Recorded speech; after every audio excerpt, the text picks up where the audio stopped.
as of my recording today, Tuesday, October 25th, the NFC South, which features the Buccaneers, Falcons, Panthers, and Saints, have a combined record of 10-18. Not one team is above or even at 500. So what's going on with this division? Why have they become the punching bag that was once proudly held by the NFC East? Some other bad statistics include that in Week 7, the only team to come away with a win is the lowly Carolina Panthers, who beat the Bucs. 3 out of these 4 teams are in the top half of most sacks given up. So what is going on with each individual team? Today we're going to take a deeper dive into the NFC South, why they are struggling the way they are. Let's go ahead and kick things off with the New Orleans Saints. The Saints, who are 2-5 and technically last in this division, can blame their offense for their struggles. Not necessarily from the talent or the lack thereof, but truly it just comes from injuries. Throughout the first 7 weeks of the season, the likes of Jameis Winston, Michael Thomas, Jarvis Landry, and their rookie Olave have all succumbed to an injury at some point during the season. Not to mention that 4 out of 5 of their losses were within 1 possession, meaning they were 1 drive away from possibly winning that game. Despite their offensive struggles, their defense, although they're middle of the pack for the most part, struggle to take away the football. The Saints defense only has 1 interception through 7 weeks. That's not going to get it done in the NFL. And although they're 6th and 8th in passing on the offensive side, they are still a measly 2-5. The only way that the Saints can turn it around is by finishing games and having a healthy offense lead the way. If Winston, Thomas, and Landry can remain healthy for the rest of the year, the Saints might have a better chance taking this division over. Moving on from the Saints, we have the Atlanta Falcons, who are 3-4, but that's actually a good thing for them. They were projected to be one of the worst teams in the NFL this year, and the fact that they are tied for the division lead, you got to give props to Arthur Smith and Marcus Mariota, who's actually playing much better than expected. To that point, their offense has actually been playing pretty good, even better than their record indicates. They are 4th in rushing and middle of the pack in the passing game. Their problems 100% come from the defense, specifically their pass defense, because although they are 9th against the run, they are 32nd against the pass, and that is so bad that even if you include the run, they are still ranked 31st in total yards. But you can't forget the fact that the Falcons gonna Falcon, meaning they'll blow a lead in the 4th quarter here and there. The only saving grace for the Falcons is that they are playing in this said division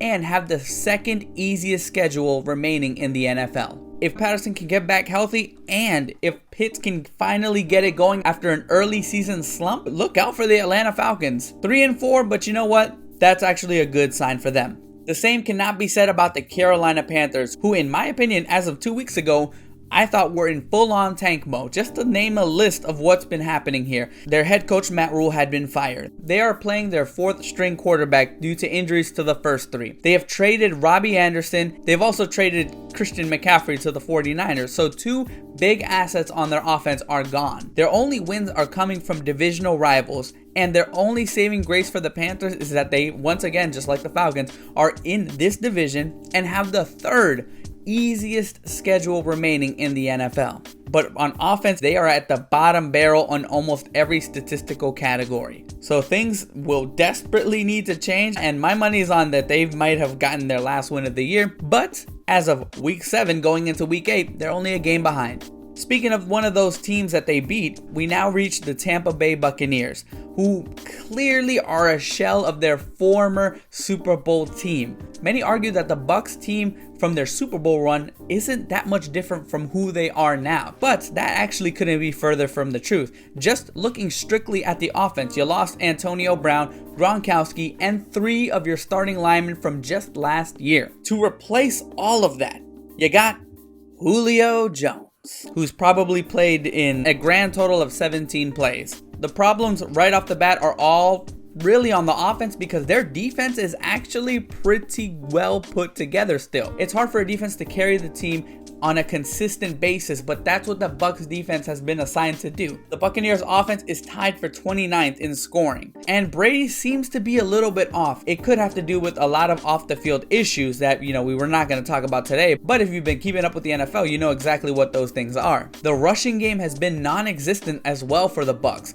They rank 31st in yards and 32nd in yards per carry. There's a lot of blame to go in a lot of different directions. Who's really at fault? Is it the head coach, Todd Bowles? Is it the offensive coordinator, Byron Leftwich? The Bucs should be the team to beat in this division, and based off of their contemporaries, they should be running away with this division by this point. That's clearly not the case, and to blame is 100% the offense. In summary, I know I said it for a couple of teams, but actually all 4 teams are in the top 8 in terms of schedule difficulty going forward. But what do you guys think? What is going on in the NFC South? Who comes out of it? And does any team here have a legit shot to make a deep run in the playoffs? If I had to pick right now, I would actually have the Saints, but let me know what you guys think. Who would you guys pick out of these 4 teams? Let me know in the comments. Also, subscribe if you're new, as I do post up to 5 times a week, and I have a weekly pick'em on my channel. Thank you guys again for the support, and I'll see you guys next time, and let me know what topic I should cover next. Until then, shaboy!